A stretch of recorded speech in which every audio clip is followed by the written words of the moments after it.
On va dire que chaque crise est différente, mais il y a quand même des fondamentaux de méthodologie.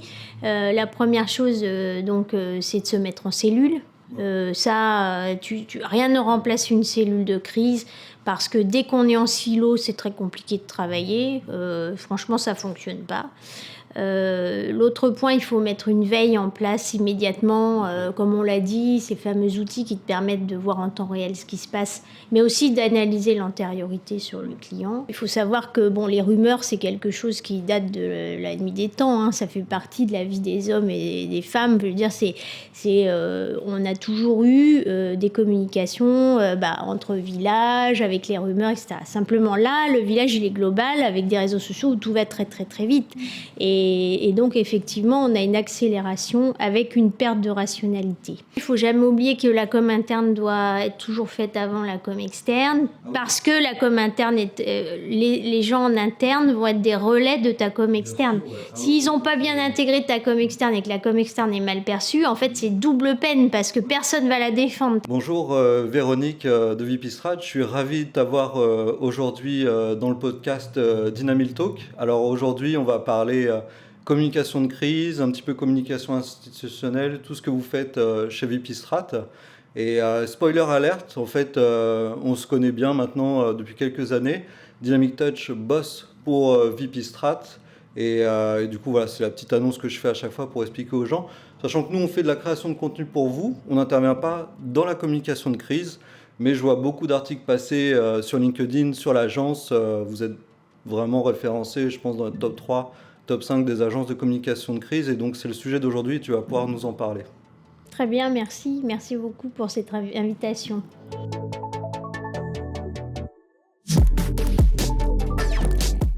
Alors Véronique, tu vas nous raconter un petit peu l'histoire de Vipistrat, un petit peu la genèse. Est-ce que tu peux nous dire comment ça a commencé, quand ça a commencé ?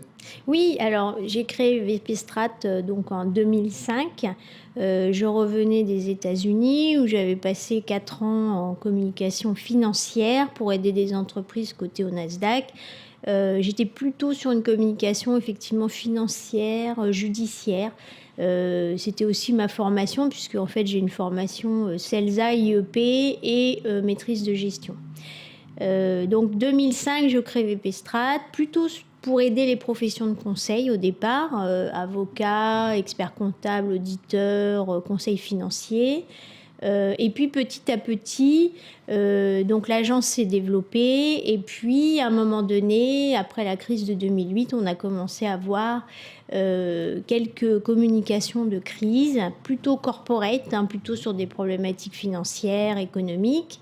On a très bien géré ces premières crises et le bouche à oreille a fait la suite, c'est-à-dire qu'on a été recommandé par des avocats, des administrateurs judiciaires, des conseils financiers pour accompagner les entreprises lorsqu'elles ont des difficultés ou lorsqu'elles sont en situation spéciale, c'est-à-dire par exemple des situations de cession ou de reprise, ce qu'on appelle le M&A.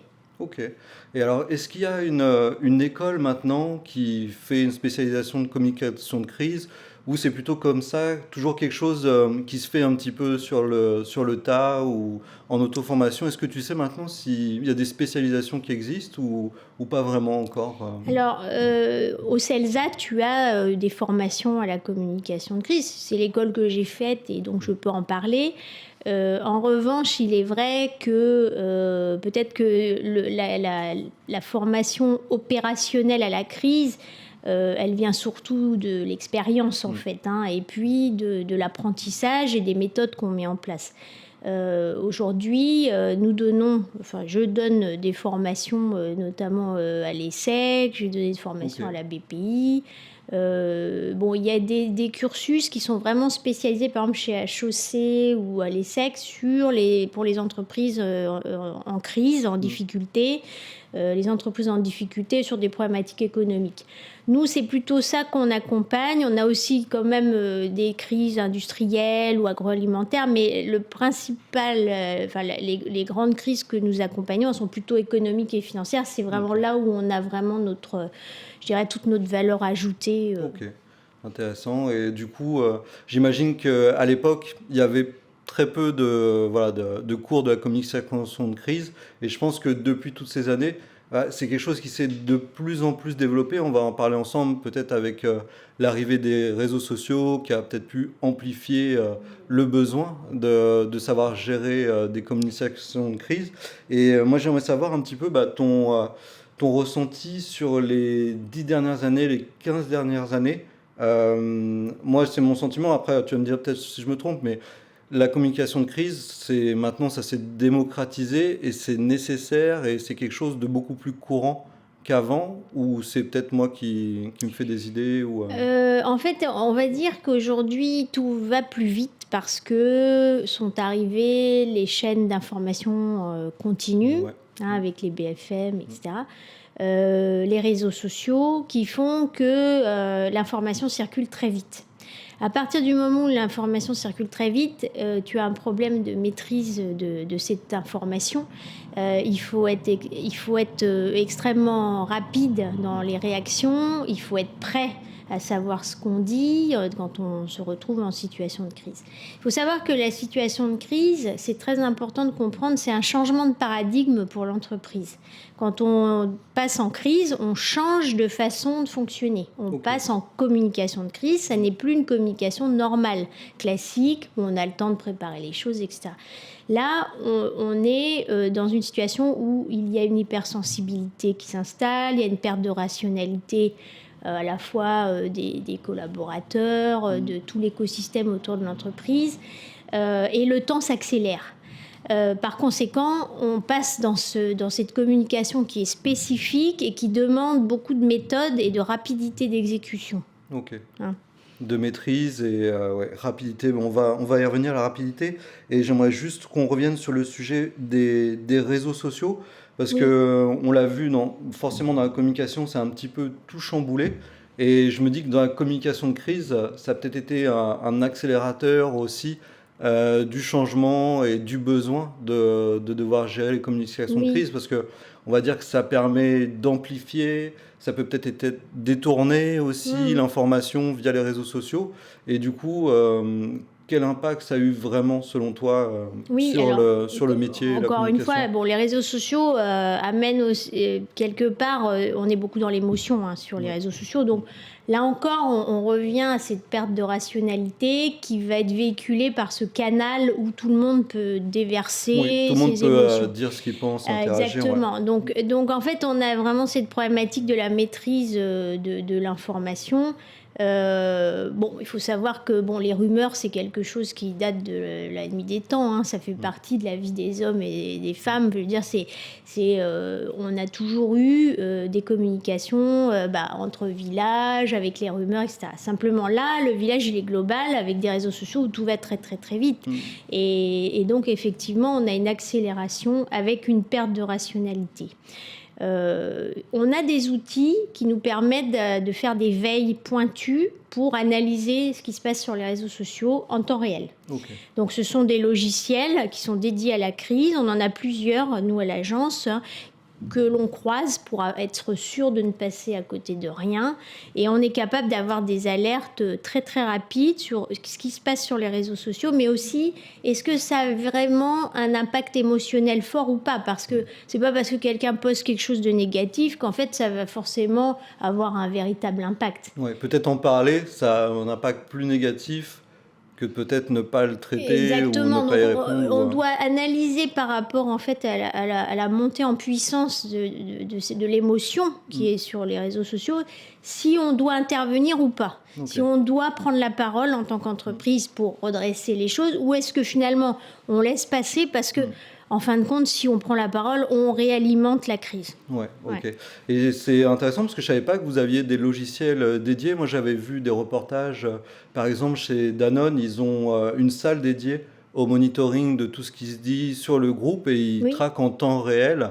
Là, on va dire que c'est vraiment pour des grands comptes qui sont peut-être plus sujet à des crises récurrentes qu'ils ont mis ça en place. Mais donc à l'agence, vous avez aussi Oui, on a des vos propres outils, je peux outils les citer dédiés. parce Hein. qu'on travaille en partenariat avec ce sont quelque part des startups ou des entreprises informatiques, si vous voulez, assez poussées. On a VisiBrain, qui est un outil extrêmement bien fait, qui permet d'avoir des alertes très très rapides. Hein. C'est immédiat. Hein. Dès que quelque chose est posté sur le mot-clé, on a immédiatement une alerte par email. Voilà. Donc ça permet de réagir. Et puis on a Digimind aussi, qui nous permet là aussi d'analyser les différents acteurs sur les réseaux sociaux, leur influence, la tonalité des tweets ou des posts, etc. Génial. Alors on n'arrive pas à voir tout parce que par exemple sur LinkedIn c'est des comptes personnels. Et là effectivement ces outils ne peuvent pas toujours tout avoir. Donc il faut aussi de l'intelligence humaine, c'est-à-dire une organisation où nous on va aller s'inscrire sur les profils qui vont bien pour pouvoir faire la veille qui va bien. On fait aussi des veilles d'antériorité pour pouvoir voir aussi, je dirais, les points de vigilance qui concernent tout client qui arrive chez nous. Ok. Et alors du coup, je me demandais si j'ai l'impression qu'avant c'était beaucoup externalisé via des agences, peut-être c'était même des agences, on va dire de communication traditionnelles qui avaient une petite cellule, mais maintenant c'est aussi internalisé dans les grands comptes. Ça, vous le voyez beaucoup, ou sinon c'est vraiment, ça reste du domaine de l'agence en fait, qui va aller aider ponctuellement les clients. Est-ce que tu as vu comme ça une internalisation qui s'est faite ou c'est resté quand Sur même... la crise? Ouais, sur la communication de crise, est-ce que de plus en plus Alors, en c'est fait, internalisé ou sur ça les reste... grands groupes, tu peux avoir des cellules de crise qui sont mises en place. Malgré tout, la crise, ça reste quelque chose d'assez exceptionnel. Ouais. Donc, c'est pas un boulot à plein temps, normalement. Mais ce qui est vrai, c'est que c'est important d'anticiper la crise. Et plus on est un groupe important, plus il faut quand même anticiper avec des guides de procédure de communication de crise qui te permettent d'anticiper ce qu'on appelle la pré-crise. C'est-à-dire que dès qu'on commence à avoir des signaux, ou même tout simplement dire le jour où la crise arrive sur tel sujet, quels sont les premiers réflexes.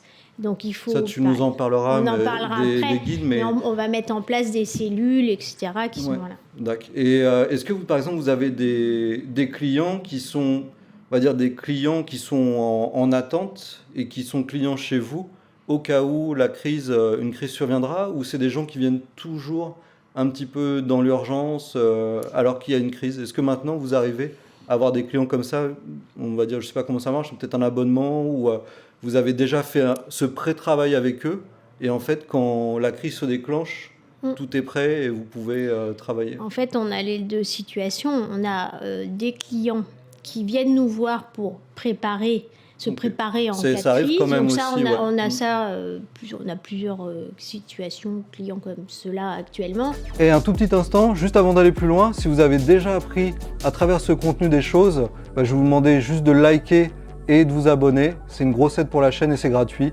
Allez, je vous embête pas plus, on retourne au podcast. À l'agence pour qui on a monté des guides de procédure de crise.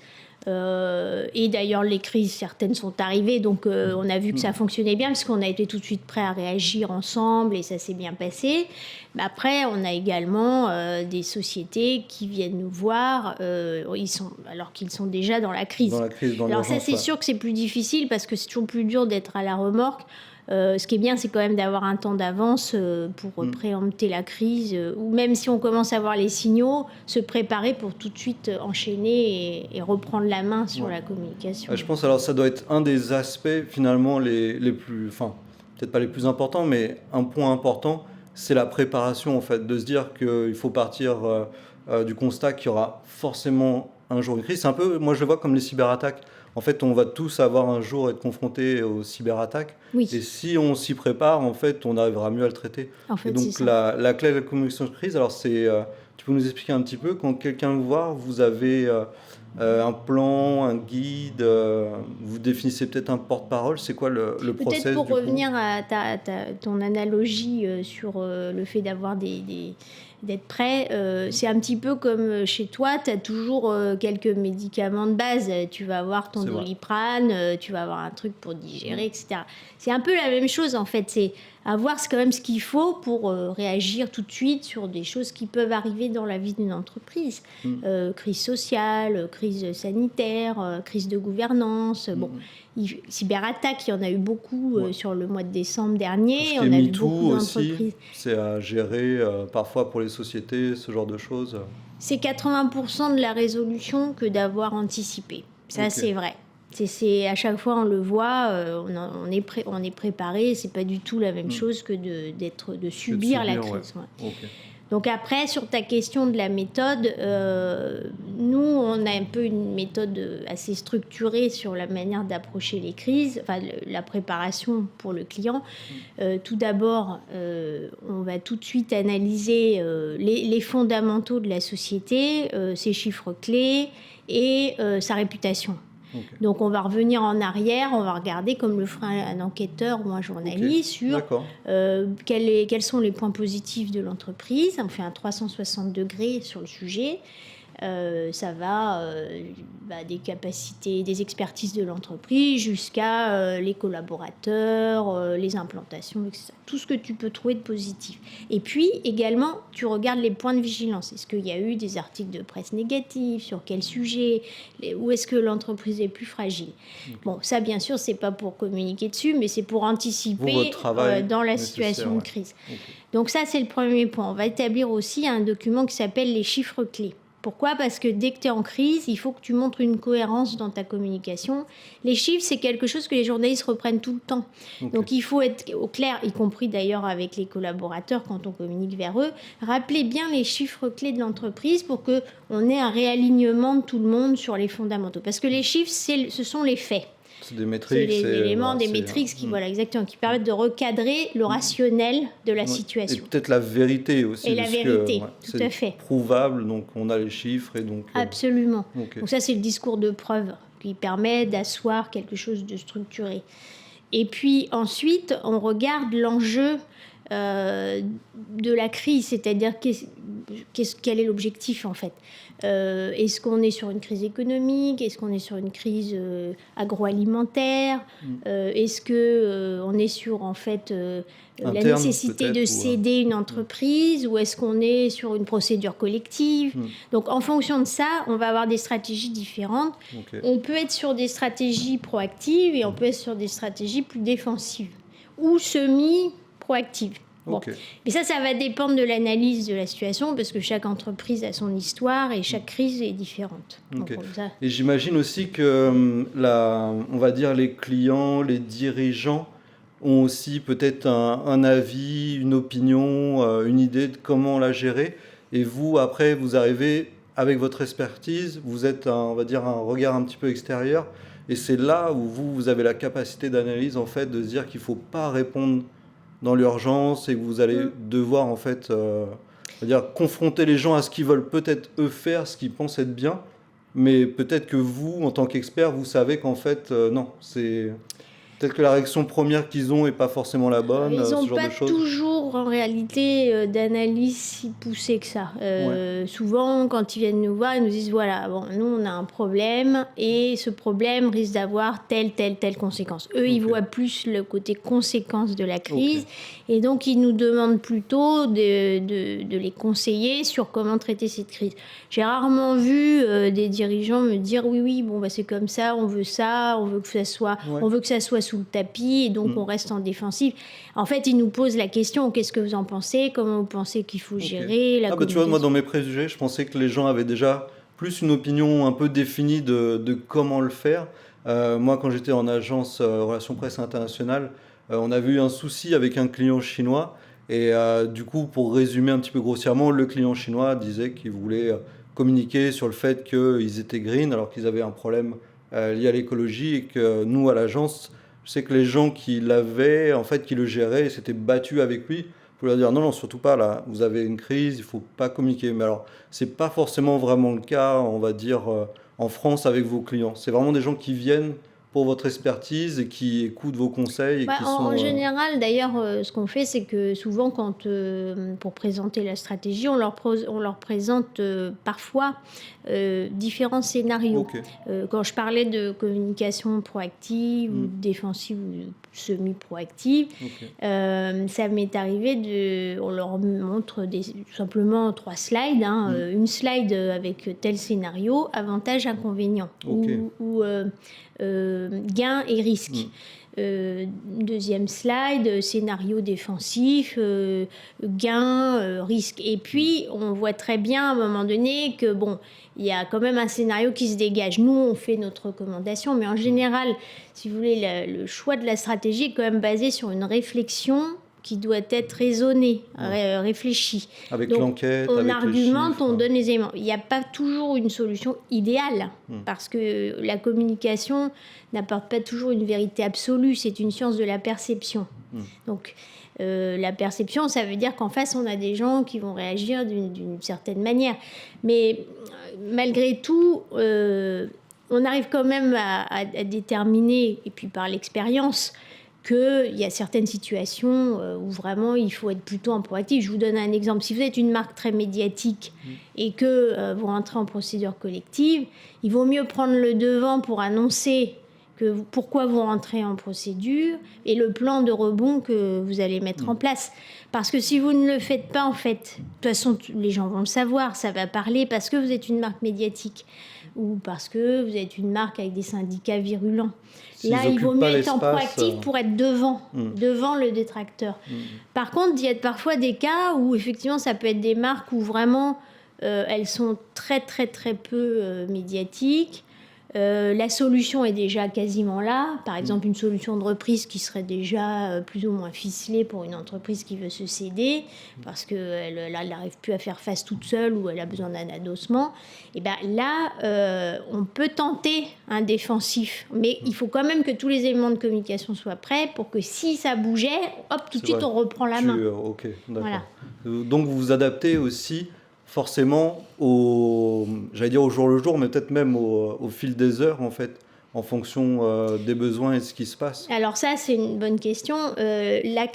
En crise, on parle pour aujourd'hui. On dit ce qu'on peut dire aujourd'hui, demain et demain. Donc, on peut dire qu'on a l'intention que demain soit comme ci ou comme ça, ou on peut dire le plan qu'on met en place pour demain, pour réussir à atteindre un objectif demain. Mais on parle toujours pour l'entreprise sur le jour, de façon actuelle, pour aujourd'hui. On dit ce qu'on peut dire aujourd'hui. Donc en fait, effectivement, on a des séquencements et donc c'est pour cela d'ailleurs que nos questions-réponses, on a des Q&A, questions-réponses qui nous permettent d'anticiper qu'est-ce qu'on répond si on nous pose telle question, y compris les questions les plus sensibles. Et bien, on heurodate ces documents.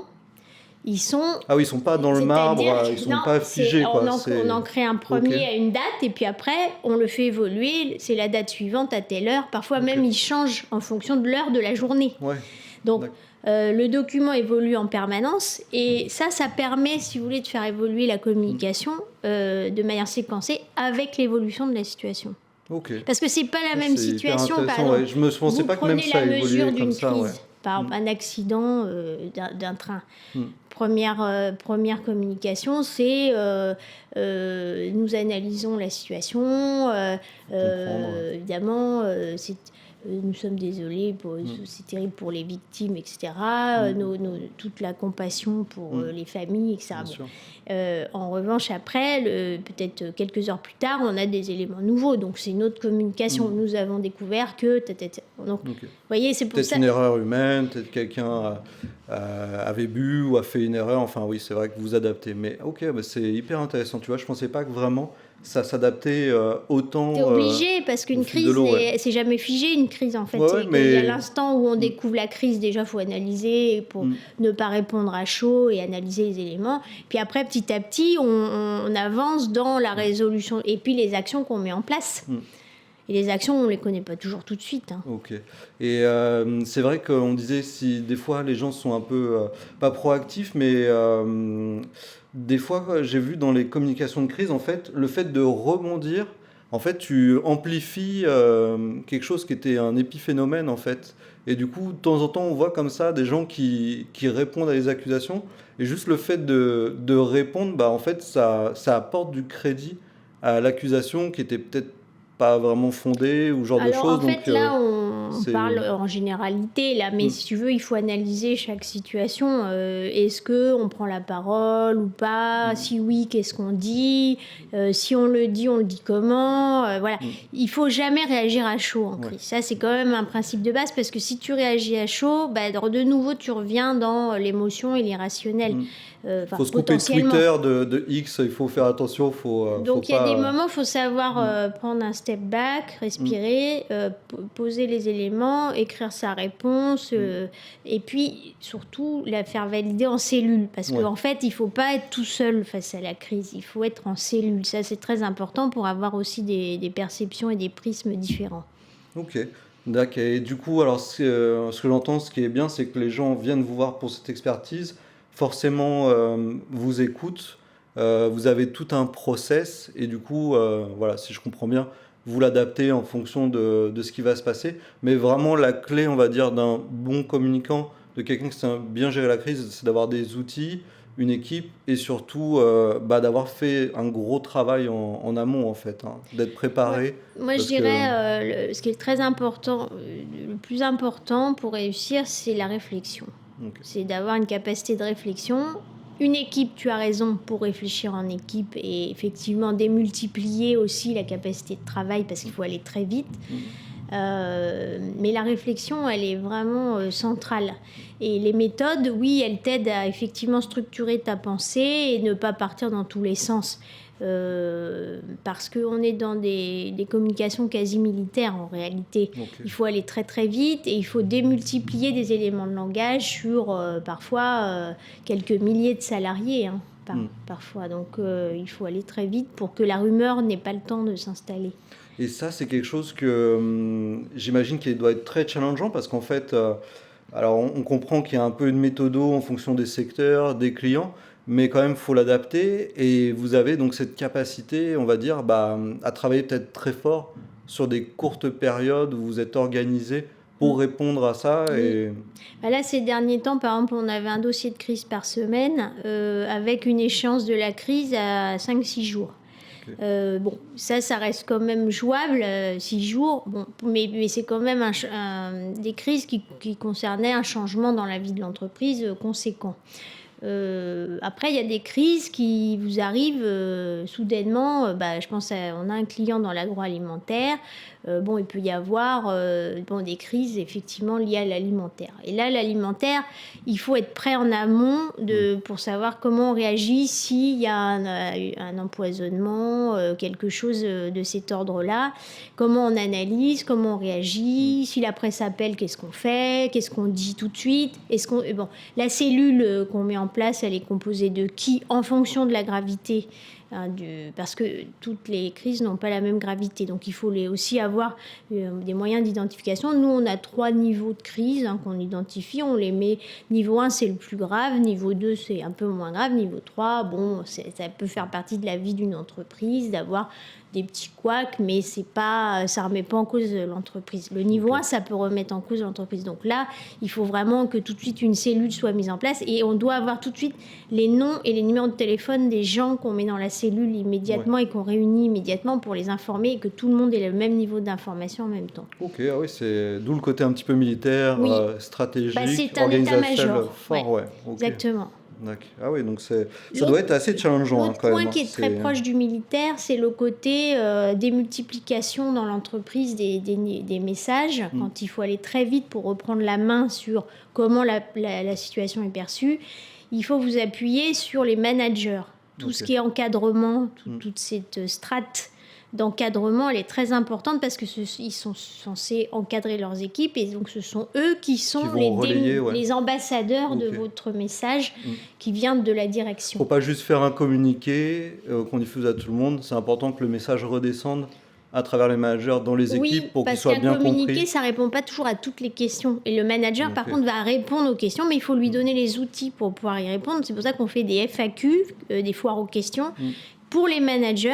C'est-à-dire qu'on leur donne... Vous les briefez en fait? Voilà, on les briefe avant qu'on ok. fasse toute la com interne D'accord. globale. Donc c'est un peu comme dans une armée, vous avez des généraux. Ouais. On voit si on repense aux grandes guerres avec Napoléon, il avait ses généraux, ils étaient des démultiplicateurs de la stratégie qui était faite en haut. C'est vrai. Ah, j'avais pas pensé à tout ça, ouais, c'est hyper intéressant. Et du coup, je comprends que l'organisation c'est un point clé, mais du coup, c'est vraiment aussi la rapidité en fait Là, c'est un point d'exécution, clé. de Il faut avoir la décision. réactivité à la mesure de la crise. Ok. Et ça, c'est vraiment le nerf de la guerre.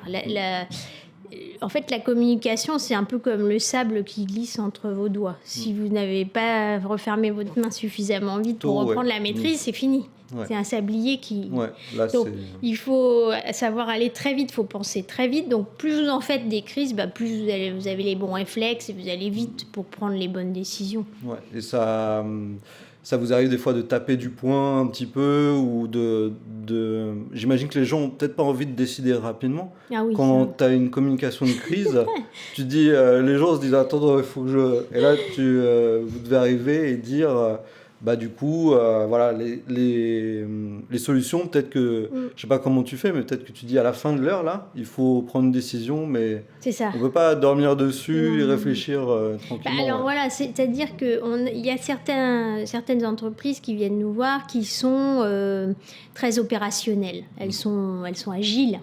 Alors celles-là, elles prennent des décisions rapidement. Ça va vite et c'est tant mieux. Peut-être un ou deux dirigeants, mais j'imagine qu'il y a un conseil d'administration. Parfois des grandes entreprises. D'ailleurs, c'est pas toujours les grandes entreprises qui sont les moins agiles en réalité.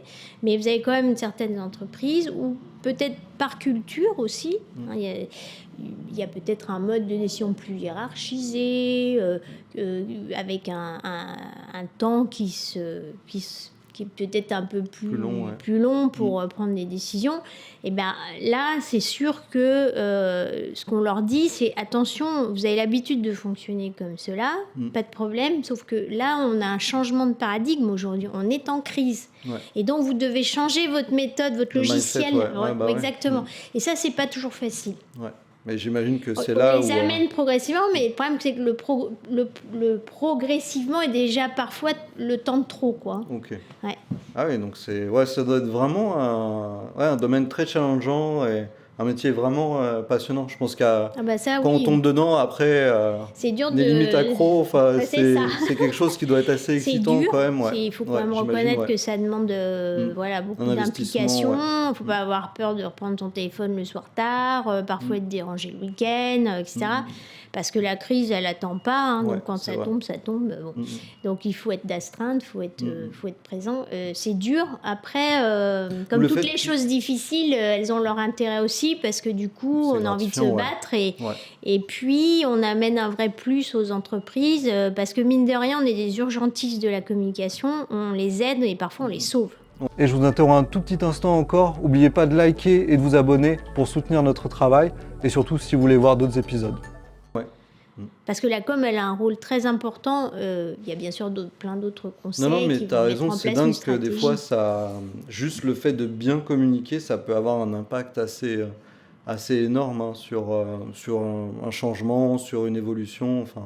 Et je comprends bien. On redope aussi la vision qu'a l'entreprise d'elle-même.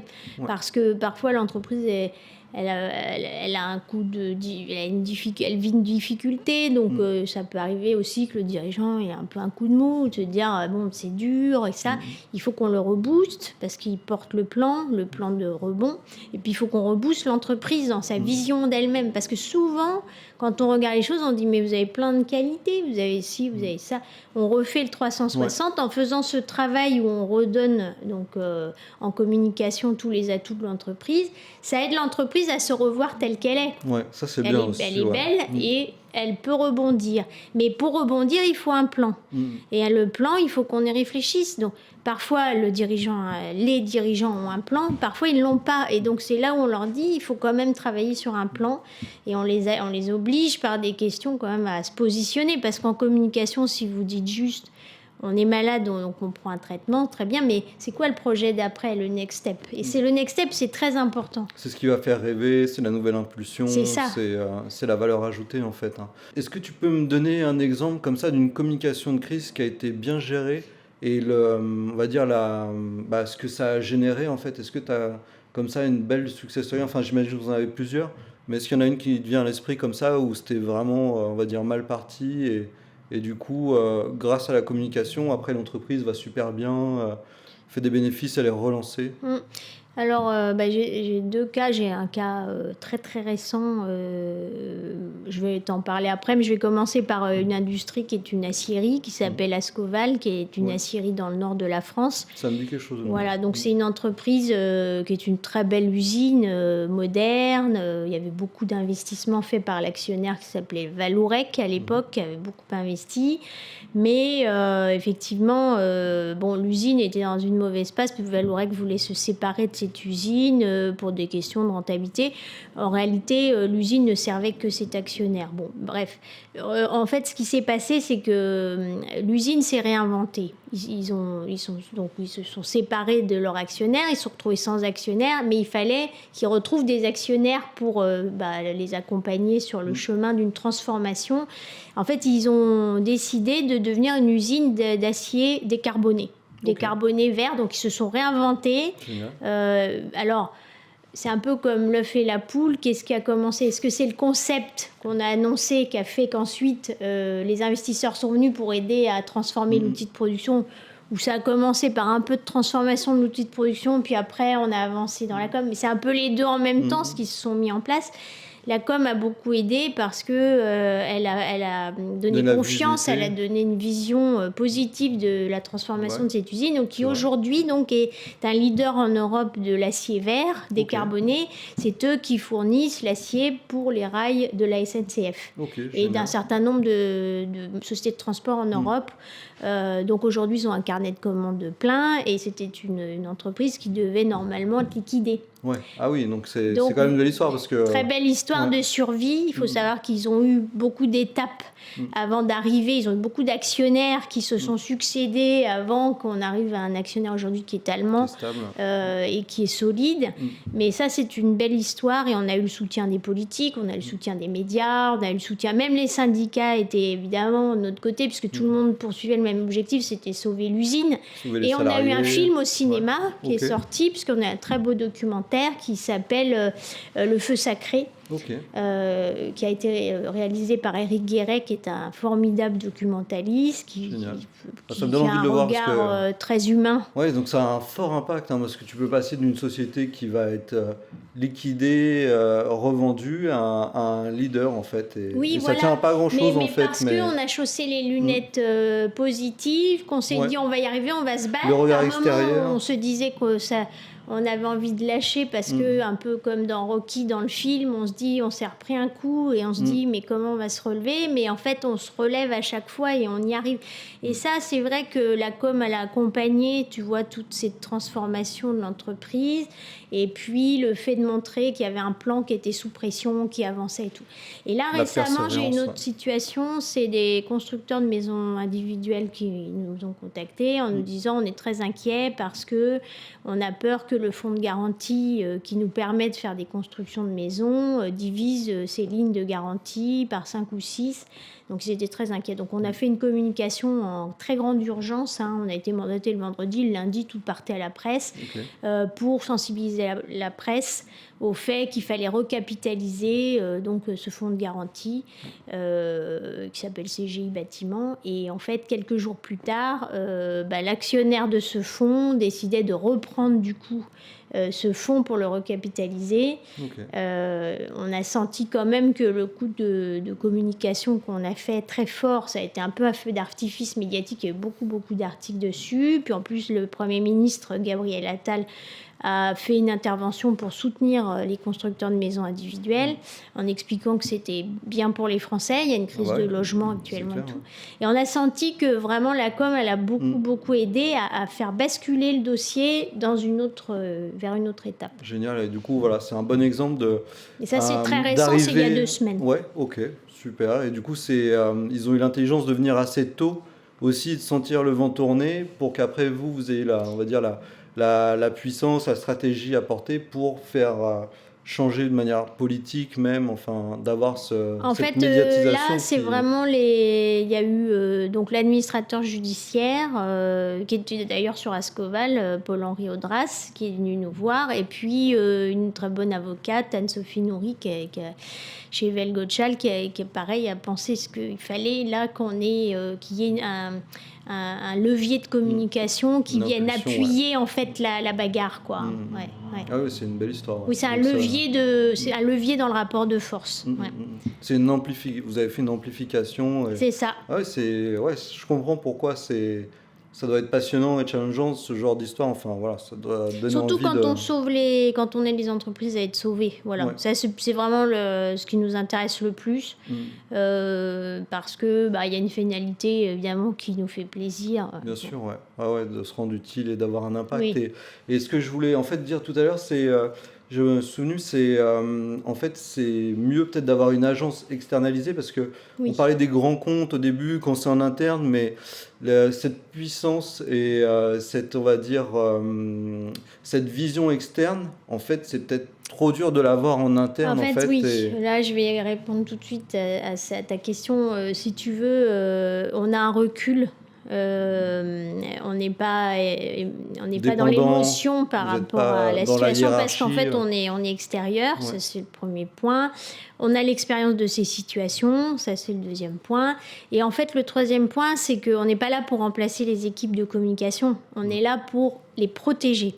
Et donc globalement ça se passe très bien avec elles. D'ailleurs c'est qu'elles le comprennent très vite, que nous on est là pour en fait les aider, les protéger. Donc elles peuvent continuer, en fait on sanctuarise la crise dans son traitement et les équipes habituelles elles peuvent continuer de travailler pour, si tu veux, maintenir la vie de l'entreprise normale. Pendant que nous, on traite la crise, quoi. On soigne. Ils sont même dans l'après, peut-être, et vous êtes vraiment dans la gestion de la crise. Ouais, c'est ça. Par exemple, ils vont continuer de faire de communication commerciale sur les produits, oui, parce que etc. C'est vrai que tu peux pas mais nous, on va jouer ouais, sur la com, tu vois, de crise pour la sanctuariser et faire que ça. On est un peu des anesthésistes, hein, quelque part. Ouais. En anesthésie, Ok.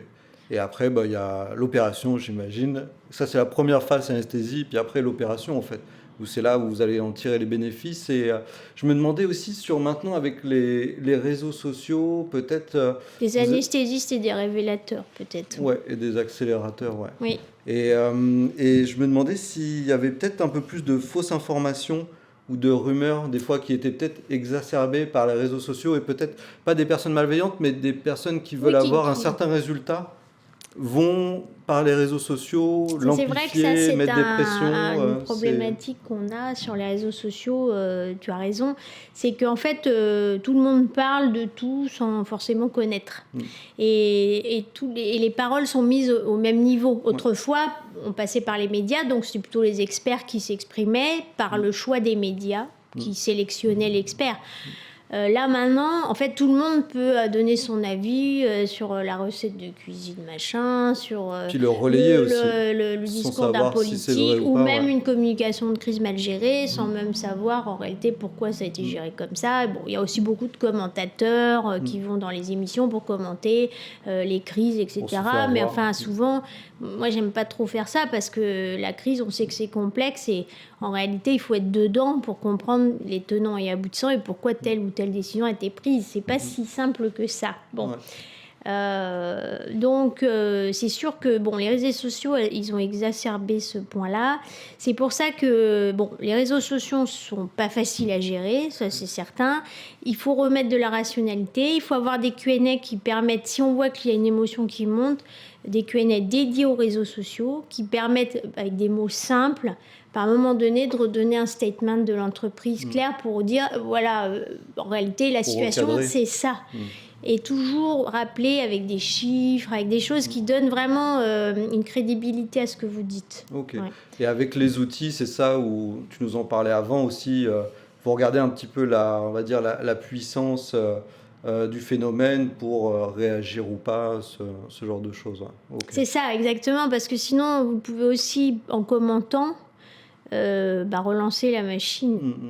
Qui était en train de Il y a redescendre. un exemple qui s'appelle le cas Barbara Streisand. Oui. Ouais, tu connais. C'est clair. Elle a voulu faire interdire des photos d'elle sur une plage et tout. Mais le fait de rentrer en action judiciaire n'a fait qu'exacerber la visibilité de ces photos qui du coup étaient partagées sur toute la presse. Ouais. Alors, elle a eu l'effet inverse de ce qu'elle avait voulu faire. Donc c'est un cas assez intéressant et faut peser le pour et le contre, quand tu dois voilà, exactement. Pas, il y a des moments où il faut savoir faire. Il faut peut-être faire le dos rond sur un truc. Maintenant, il y a des fois où par contre il faut le prendre tôt. Là, on a eu aussi le cas une fois d'une entreprise qui est venue nous voir, qui était déjà beaucoup dans la presse sur une situation qui allait être très mal gérée. C'était un peu tard pour venir nous voir parce que tout était déjà parti. Le problème, c'est qu'ils ont cru que c'est sorti dans un article et il y a eu un problème avec un collaborateur qui a en gros, les articles, c'était licencié pour ne pas être assez fun ou quelque chose comme ça, parce que c'était dans ils avaient mis certainement une phrase dans un document que du coup le collaborateur a fait fuiter. Enfin bon, ça a été très compliqué pour eux parce que c'est sorti sur un papier dans BFM sur le web, et ils se sont dit on fait le dos rond. Au lieu de redonner leur position à eux, point de vue, tout de suite appeler le journaliste, vous publiez un article là-dessus, mais moi je voudrais vous donner en fait notre son de cloche, notre histoire, comment on la raconte. Il faut que les journalistes donnent toujours la parole en fait pour, on va dire, à la Normalement, personne ils sont censés donner les deux côtés. Après, sauf peut-être des journalistes qui sont plus partiaux et il y a toujours le droit de réponse en fait. Le droit de réponse, c'est encore autre chose parce que c'est un moment où là vraiment vous êtes le journaliste veut pas prendre votre point de vue, donc vous demandez un point de droit de réponse. Mais normalement, il se doit quand même d'apporter une vision équilibrée. Le problème, c'est que là, ils n'ont pas voulu le faire et donc en fait, ils ont pensé que ça passerait un peu sous le tapis. Et non, en fait, ça s'est démultiplié à un point ça a été repris partout, y compris en Europe, dans des médias espagnols et tout, parce que c'était une info un peu rigolote. Des fois, le timing, ça doit pas mal jouer aussi, parce que si t'es l'été, il n'y a pas de news et il y a quelque chose qui t'arrive, là, des fois, il doit y avoir la saisonnalité, ça doit vraiment à il y a double tranchant. La saisonnalité, c'est sûr que si vous avez le 11 septembre 2001 qui arrive le même jour, là... vous pouvez y aller, vous pouvez avoir une communication... tout est à l'arrêt. Mais des fois, on est étonné de ce qui marche ou ce qui ne marche pas. Une fois, il y avait un article dans le Gorafi, c'était des dîners éphémères chez Flunch en période Covid, organisés par Poutou. Alors, ça a été repris. À l'époque, moi j'étais sur Flunch et sur la communication de Flunch. Et en fait, on a eu plus de retombées et c'était amusant comme tout et c'était finalement positif pour Flunch que par les communications plus sérieuses qu'on a pu faire sur Flunch. On a eu énormément de retombées sur ce tweet du Gorafi. Marrant. Ça, c'est dingue, ça. D'ailleurs, qui était tombé à un moment où en plus on avait quelques news pas toujours positives et donc en fait c'est passé sous le tapis parce que celle-là elle était au-dessus de tout le monde. Dingue, incroyable. Donc c'était vraiment une expérience amusante. C'est clair, c'est dingue. Bon, après on réussit pas tous les coups. Ouais, j'imagine. Puis comme tu dis, s'il est très tard, après c'est compliqué de réinverser la tendance. Oui. C'est normal, si tu as un cancer, t'attends la phase terminale pour aller te soigner. Ouais, c'est ça, ouais. Récemment, on a vu une entreprise, effectivement, qui nous a appelé après être rentrée, par exemple, en procédure de sauvegarde. C'est toujours très difficile d'arriver après parce que tout est déjà dehors et un peu négatif. Il faut ramer pour remonter. D'où l'importance, c'est vrai, de la communication. Maintenant, là, on se parle, il y a la crise agricole. On voit que des secteurs ou des domaines où on se dit ils sont pas trop utilisent peu la communication, finalement que non, on voit que c'est hyper important dans tous les domaines maintenant de bien utiliser la communication, que c'est un moyen de pression, c'est un levier hyper important. Enfin, bien utilisé, c'est vraiment ça a une puissance assez phénoménale sur des choses qui bougent pas. C'est ça. On a eu aussi sur des négociations financières. Quand ça touchait des causes médicales ou pour des enfants, etc., on a fait des communiqués de presse factices qui ne sont jamais partis, mais qui ont permis de dire en face aux parties adverses Si on n'arrive pas à un accord, voilà ce qu'on sort dans la presse. Ok, ah ouais. Et en fait, ça a fait bouger les lignes. Ah, génial, ouais. Oui, Ok. en amont. Ouais, ouais. Alors, Dans faut les pas le négos, sortir. dans- C'est dans le cadre de la négo, faut le sortir que c'est votre revolver, quoi. Vous Ouais, sortez ouais, le ouais. 49.3. Bon, là, vous le sortez, mais si vous tirez, c'est fini. La négo, Ouais. il y en a plus. Donc, Ok. ce qu'il faut, c'est plutôt dire en amont, voilà ce que j'ai au fait. Au cas où, si, cas où. pour C'est réfléchir un à peu, deux vous fois, sortez ouais. votre joker. Ça, Ouais. c'est mon joker. Vous êtes Ouais. sûr, vous voulez que je joue? Ok. Ah, bah il y a ça chez Vipistrat. Mais c'est intéressant parce que faut être malin et je pense que ça fait partie du panel Bah, c'est de ouais, c'est solutions des que vous dynamiques avez en fait. stratégiques, Ouais. c'est des stratégies, presque militaires. Moi, j'avais lu quelque chose sur Napoléon, parce que c'est un grand stratège.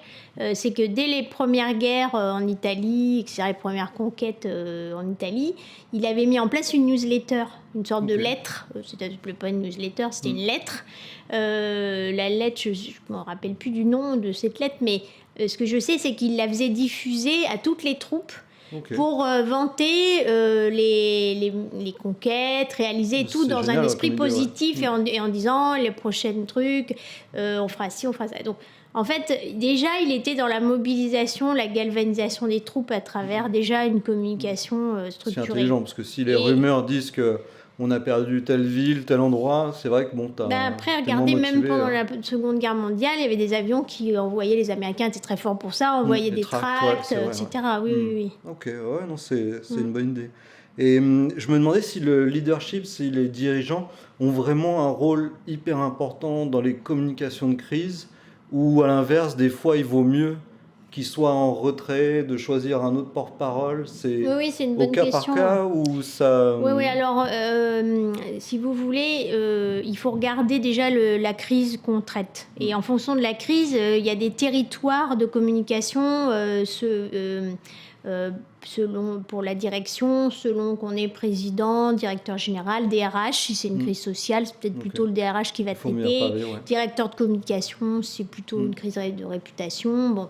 Donc là, déjà, on va définir en fonction de la crise sur quel territoire on se situe et qui sera le meilleur porte-parole. En tout cas, ce qui est sûr, c'est qu'on définit un seul porte-parole. Ok. Mais dans les crises économiques, on est souvent sur des sujets quand même assez complexes. Et le dirigeant, il a besoin d'être sur le terrain pour travailler avec ses équipes. Donc nous, ce qu'on fait beaucoup quand même, c'est on fait des communications signées par le dirigeant ou dans un communiqué de presse, vous mettez sa citation. Pour autant, on le protège pour pas qu'il aille en radio et tout ça, parce qu'en fait, on n'est pas sur des sujets émotionnels, on est sur un sujet où il faut être rationnel, et donc l'écrit est toujours mieux parce que vous êtes plus en maîtrise par l'écrit. Bien sûr. Donc ce qu'on fait, c'est qu'on donne une citation du dirigeant, puis après, c'est fait, il a parlé, et nous, on répond aux questions factuelles des journalistes en tant que porte-parole de l'entreprise. On protège comme ça le dirigeant. Et peut-être qu'en France, les dirigeants se mettent un peu moins en avant. Chez les anglo-saxons, j'ai l'impression qu'il y a une entreprise, un visage, un dirigeant sur les GAFA, la tech, enfin, c'est vraiment lié en fait en France, à part Pinault, certains grands patrons. Les gens se mettent peu en avant, en fait, peut-être chez les dirigeants français. Et du coup, il n'y a encore pas une fois, ce ça besoin dépend de l'objectif. Sur les GAFA, il y a quand même une starification un peu des dirigeants qui ont quand même, sont des grandes réussites, très rapides et tout. Et puis des gens visionnaires. Donc c'est vrai que... mais encore une fois, là, je suis persuadée qu'il y a des moments où ils sont en communication directe en tant que dirigeant, puis il y a des territoires de com où ils ne vont pas en direct, c'est-à-dire que c'est l'entreprise Google qui s'exprime là-dessus. Donc encore une fois, il y a des territoires où on met le dirigeant, d'autres on le met pas. En fonction des cas, ok. Oui, oui. Et du coup, on va parler un petit peu média training. Est-ce que tu peux nous expliquer ce que c'est et l'importance peut-être dans vos outils que vous avez, c'est peut-être faites peut-être toujours systématiquement, ou vous testez le porte-parole, vous lui faites faire un média training, comment ça se passe dans vos process? En fait, ce qu'on fait, surtout, bon, déjà on les prépare sur le fond. Le fond, c'est important, donc c'est à travers cet outil du Q&A, le question-réponse, qui nous permet de passer en revue toutes les questions qui peuvent leur être posées et comment ils réagissent. Donc, Voilà, vous les testez alors comme voilà, ça oui, on les pour, teste parce qu'en fait, ce qui se passe, c'est que bon, même s'ils ont lu, je dis ça, si on me pose telle question et tout, ça veut pas dire qu'ils vont le retranscrire de la même manière en parlant. Donc en ouais, fait, il ce faut qu'on savoir fait, l'incarner aussi. oui, parce voilà. que- Alors, on va voir après la forme, hein, mais déjà le fond. Alors le fond, donc du coup, ce qu'on leur fait, c'est on fait comme si on était soit quelqu'un de l'interne, soit un journaliste, et puis on pose la question. Mettons si la réponse est mais non, mais sur cette question, là nous sommes en procédure, donc pour l'instant je peux pas répondre. Oui, mais quand même, j'insiste, je voudrais vraiment mettre dans mon papier le niveau de votre endettement. Non, non, non, écoutez, bon. Là, on voit s'il tient ou pas la posture. Parce que souvent, quand le journaliste, il à la fin, vous lâchez. Ouais, ouais. Donc moi, je fais exprès, on les met en situation de les titiller jusqu'à ce qu'ils se trompent. S'ils se trompent avec nous, ils se tromperont pas la seconde fois. Ok. Donc je leur dis, le but, c'est au contraire, De faites là des maintenant, erreurs ouais. avec nous. C'est bien, parce que là, comme ça, vous retenez les tics de langage qui vont pas. C'est vrai qu'un mot, ça peut avoir une importance, j'allais dire dramatique, mais c'est vrai en fait. Si tu te trompes d'un synonyme, ça peut avoir quand même une grosse incidence dans la communication. J'avais une situation une fois sur un cabinet d'audit où le dirigeant avait indiqué à une journaliste que bon, eux étaient plutôt la fonction noble chez eux, c'était l'audit, c'était pas le conseil. C'était plus l'audit que le conseil. Okay. C'était un peu comme ça qu'il l'avait dit. Bon, c'est sorti dans le papier, sauf que dans le conseil, ils avaient des centaines de consultants qui travaillaient sur une branche. Okay. Donc ça a créé un micmac pas possible en interne. Bon, l'attaché de presse à l'époque s'est fait donc licencier. Okay. Bon. Et à l'époque, donc après, moi j'ai dû former le dirigeant pour les autres interviews. Et en fait, il a refait la même erreur avec moi quand j'ai posé la question alors expliquez-moi les différentes activités, quelles sont les activités nobles chez vous. Il a redit l'audit, mais le conseil, j'ai dit en fait vous avez recommencé. Donc en fait ça c'est des tics qu'il avait tellement intégré en lui cette vision là qu'il fallait qu'il s'en sépare et qu'il repense la manière de dire les choses, parce que il y a quand même des choses parfois qu'on intègre comme ça et qui en fait on se rend pas compte des répercussions. Ok. Et après, du coup, dans la forme, le media training, c'est s'entraîner vraiment à répondre. Il y a plusieurs choses. Dans la forme, déjà, bon, quand on est avec un journaliste pour la presse écrite, je préfère qu'il les prenne au téléphone. Ouais. Pourquoi ? Parce que du coup... Pour pas voir, en fait. Non, mais en fait, du coup, ils ont leur Q&A sous les yeux. Ok. Donc, elle m'a posé telle question. Tu mets pas l'oreillette c'est ça. Ouais. Donc là, du coup, je sais, et puis même à la limite, on est à côté d'eux, on sait qu'ils vont répondre la bonne réponse. Ouais. Donc ça, c'est le premier point. Ça permet de s'appuyer sur un cadre, on est tranquille. Quand on est... Alors après, il y a la radio et la télé. Bon, moi, sur les crises économiques, j'évite. Ouais. Je leur dis, vous y allez pas.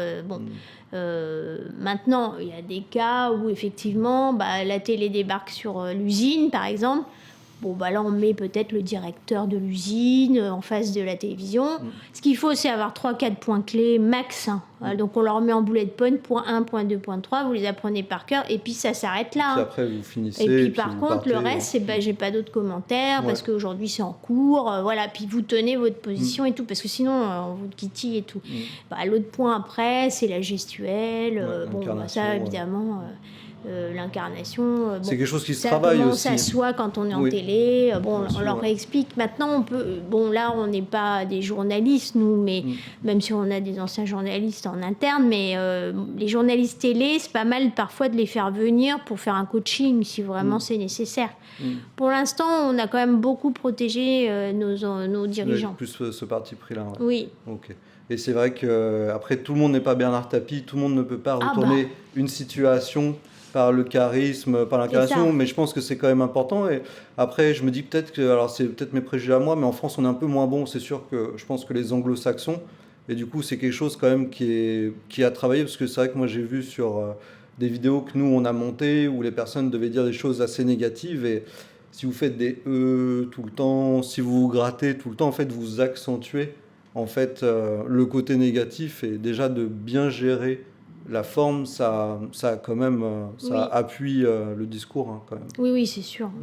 Et je vous interromps un tout petit instant pour vous dire il y a plein de vidéos à venir et déjà diffusées. Ce contenu est fait pour vous faire découvrir et apprendre des choses que vous pouvez appliquer. Mais si vous souhaitez aller plus vite ou vous sentez que vous n'arrivez pas à passer un palier dans votre business ou vous voulez pas le faire vous-même, je vous invite à nous contacter pour profiter de notre expertise et de nos partenaires. Allez, de retour au podcast. Et oui, le langage non verbal, c'est hyper important. Ouais. Je ne sais plus, 70% ou 80% finalement, de ce qu'on retient. De ce qu'on retient, donc c'est vrai.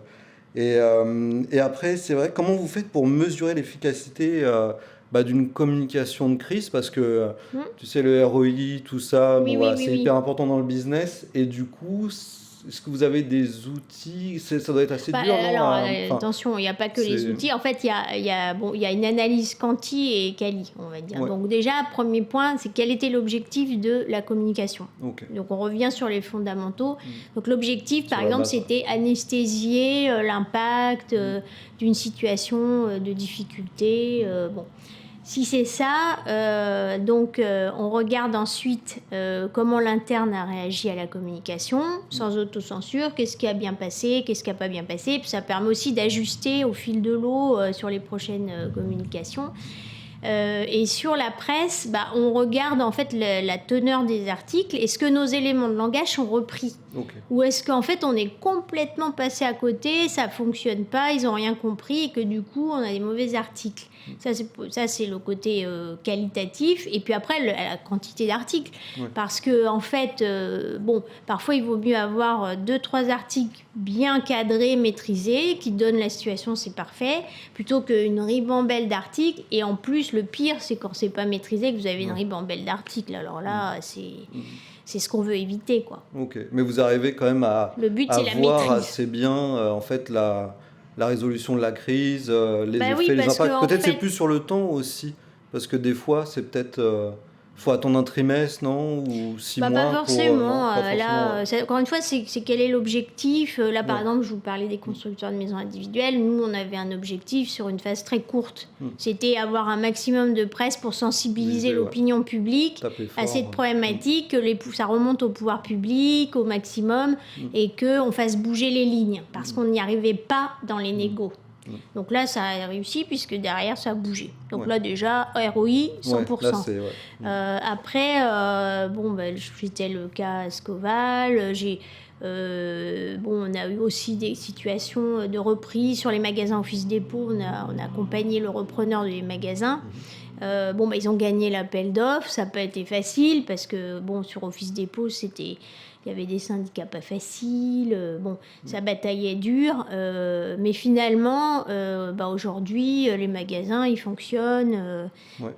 Et la communication, en fait, elle a aidé à convaincre quand même que le repreneur était un repreneur satisfaisant, ce qui a été le cas.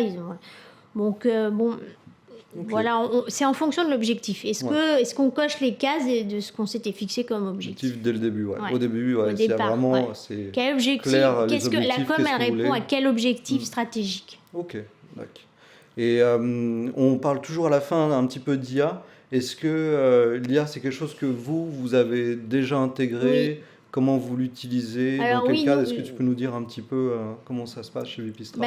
Alors l'IA, nous on utilise plusieurs outils. On a ChatGPT 4, on a l'abonnement sur le 4 parce qu'il est plus évolué. On a Bard Google. Vous êtes quand même bien équipé. On a plusieurs outils qui nous. Alors c'est des outils. Ça remplacera jamais la réflexion, mais ça nous permet parfois d'aller plus vite sur des analyses. Par exemple, on utilise l'intelligence artificielle pour tester la réputation, qu'est-ce qui ressort sur un client. Parce que du coup, le logiciel, il va chercher plein de trucs, on lui pose des questions, il va te sortir des choses. On peut le faire sur Google, on va le faire via nos logiciels, mais ça aussi, ça donne une indication. Rien ne remplace une cellule de crise, parce que dès qu'on est en silo, c'est très compliqué de travailler. Franchement, ça ne fonctionne pas. L'autre point, il faut mettre une veille en place immédiatement, comme on l'a dit, ces fameux outils qui te permettent de voir en temps réel ce qui se passe, mais aussi d'analyser l'antériorité sur le client.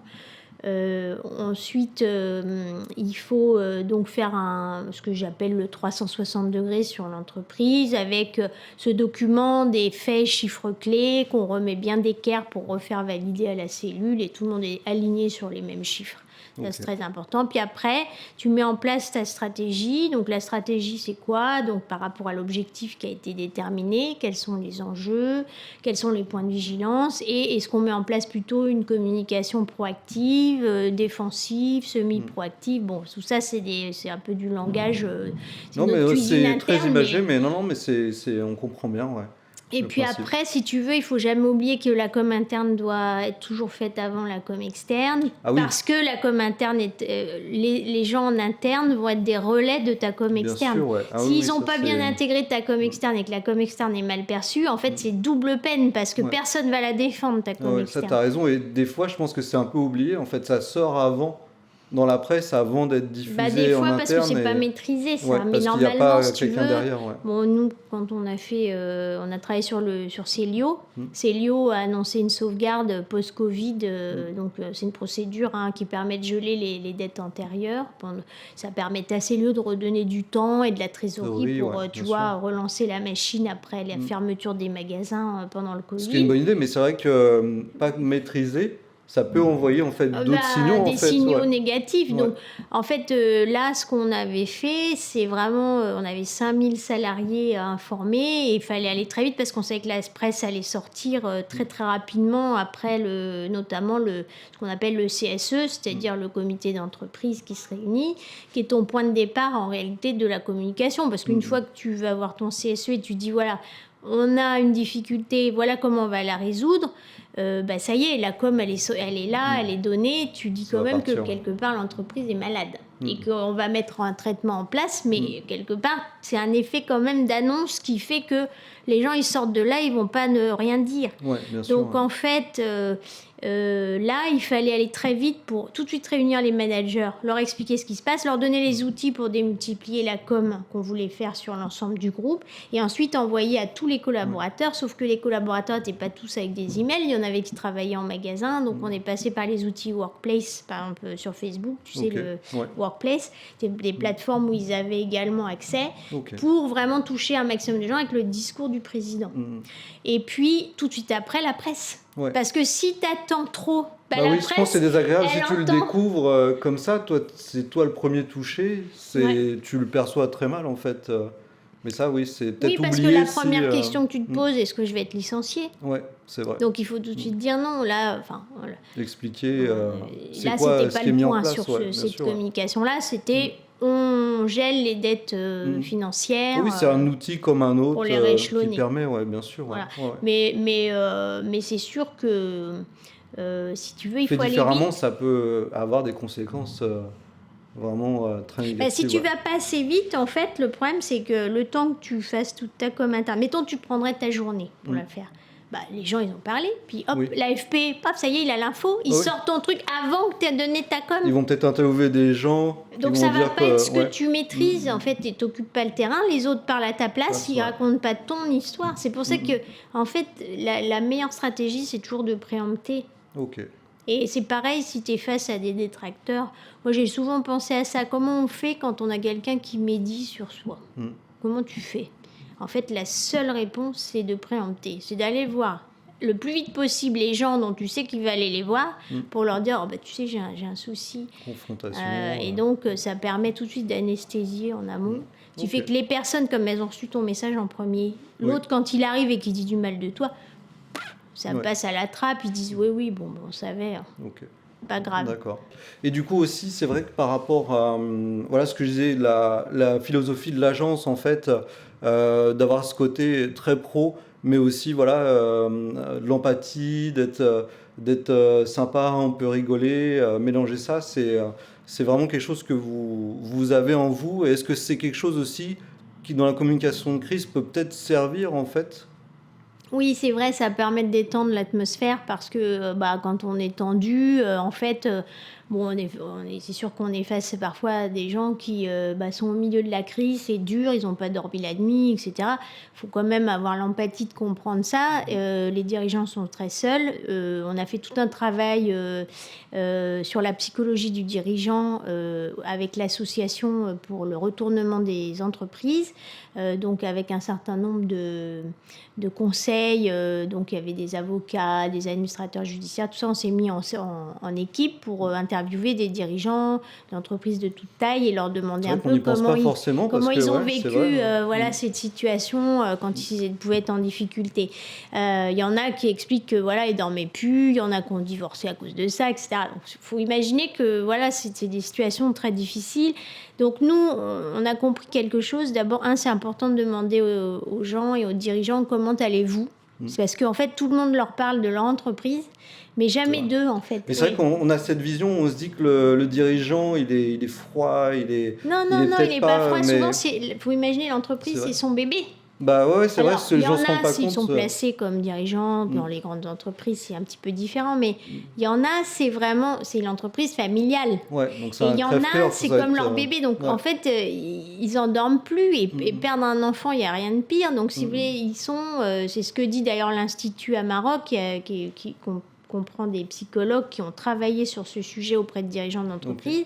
Ils expliquent que pour eux, c'est comme perdre il faut perdre un bébé, c'est sur leur bébé. Alors il faut qu'ils arrivent à détacher quand même cette connexion, parce qu'une entreprise, c'est pas un bébé quand même. Donc c'est pas la même chose. Il faut prendre du recul. Et en fait, il faut revenir à une rationalité pour traiter la difficulté, parce que si on est complètement dans l'irrationnel, on est aussi dans le déni, dans l'affect, on prend les mauvaises décisions, on dort plus et tout. Donc souvent, je leur dis, au fait, reposez-vous ce soir, puis vous dormez bien, vous voyez des amis, faites du sport et tout. Il faut vraiment que... C'est comme un sport de haut niveau. Quand on est en crise, on doit être comme des athlètes. Donc, bien manger, pas trop boire, bien dormir et tout, pour tenir. Et ça, c'est plutôt l'inverse que certains font. Parce que justement, difficulté et tout, donc je pique, exactement. Ok, donc il y a vraiment aussi tout cet aspect-là que vous apportez. Alors on m'a dit c'est du coaching. Je dis non, c'est pas du coaching, c'est de l'empathie. C'est juste que comme on est avec eux et qu'ils doivent porter le plan avec une énergie pour la communication et tout, il faut aussi les accompagner dans cette vision d'eux-mêmes. Ok, mais je pense que par rapport à ce que je connais de l'agence, je pense que ça va être quelque chose que vous avez dû mettre en place assez facilement, et je pense que si vous le faites, c'est sans vous forcer, et c'est surtout bénéfique. C'est plus naturel, tu as raison, et aussi c'est une manière, comme tu disais, un petit trait d'humour à un moment pour détendre l'atmosphère, refaire tomber la pression. Des fois, c'est vraiment bien. C'est rien, mais ça fait du bien à tout le monde, et ça, on pense pas assez aux dirigeants et à l'impact émotionnel qu'ils peuvent ressentir, et à quel point ça peut avoir aussi un impact sur la communication. Tout à fait. Vraiment, merci beaucoup de nous avoir donné beaucoup d'informations sur ce sujet-là. Je pense qu'il est passionnant et qui est de plus en plus nécessaire de bien gérer ces situations de crise. Je parlais tout à l'heure des cyberattaques, je pense que c'est vraiment quelque chose où il faut être préparé. Là, on a eu un cas sur une entreprise récemment, donc on était content parce qu'on avait mis un guide de procédure de communication de crise avant, et on avait prévu crise informatique. On pensait que c'est celle qui arriverait le moins d'ailleurs pour eux, parce que c'est un groupe dans l'alimentaire, on ne pensait pas que ce serait le point qui pourrait arriver. Et finalement, c'est arrivé. Et quand c'est arrivé, tout de suite, ils ont tout de suite appliqué les réflexes. On se met en cellule, on partage l'information 2 fois par jour. Ils faisaient un call à 10h, un call à 17h en WhatsApp. Les fils WhatsApp, c'est très pratique aussi en crise. Ça, c'est des outils que je mets toujours en place. Par exemple, quand on a un jour un peu spécial, où justement on sait que ça va être tendu, il faut vraiment le WhatsApp, parce que l'email, on reçoit plein d'autres trucs et tout, mais le WhatsApp, on sait que c'est la cellule, ça va super vite pour échanger, on peut être un peu rapide dans les envois, voilà. Ok, c'est vraiment passionnant, je te remercie beaucoup, et je voulais le dire en introduction mais j'ai oublié, c'est que moi quand j'ai travaillé pour vous, je me suis toujours, tout de suite senti bien, et du coup en plus d'être expert en communication de crise, je tenais à le dire et à te remercier, parce que c'est vrai que c'est pas le cas de toutes les agences. On se connaissait pas beaucoup, je vous avais démarché de manière un peu opportuniste, et on avait travaillé ensemble, et moi je me suis toujours senti hyper bien accueilli Et je trouve que c'est important de le dire aussi parce qu'on peut être très sérieux dans son travail, gérer des choses, on va dire, très importantes, des fois très graves, et aussi être vraiment sympathique. Voilà, c'est quelque chose qui est hyper important. Et je trouve que ça montre aussi l'état d'esprit de l'agence, comment vous êtes, votre vision. Et ça, c'est pas le cas de toutes les agences. Voilà, donc c'est hyper important et je tenais vraiment à le dire. Et du coup, je pense que tout le monde a compris. Travaillez en amont, faites-vous accompagner par une agence, bien sûr par une bonne agence comme Vipistrat pour travailler en amont et vous aurez moins de douleur après le jour où ça vous arrivera en fait. Donc un grand merci Véronique et merci de nous avoir partagé tout savoir sur la communication de crise. Eh ben, merci à toi, merci pour cet échange. Si vous êtes arrivé jusque-là, bravo, je vous remercie. J'espère que vous avez appris des choses. Et bien sûr, n'oubliez pas de liker et à partager à des personnes qui pourraient être intéressées par cet épisode. Et bien sûr, abonnez-vous, il y a d'autres épisodes qui pourraient être super intéressants pour vous. Et si sur la plateforme où vous êtes actuellement, vous pouvez mettre 5 étoiles, ça nous aiderait beaucoup.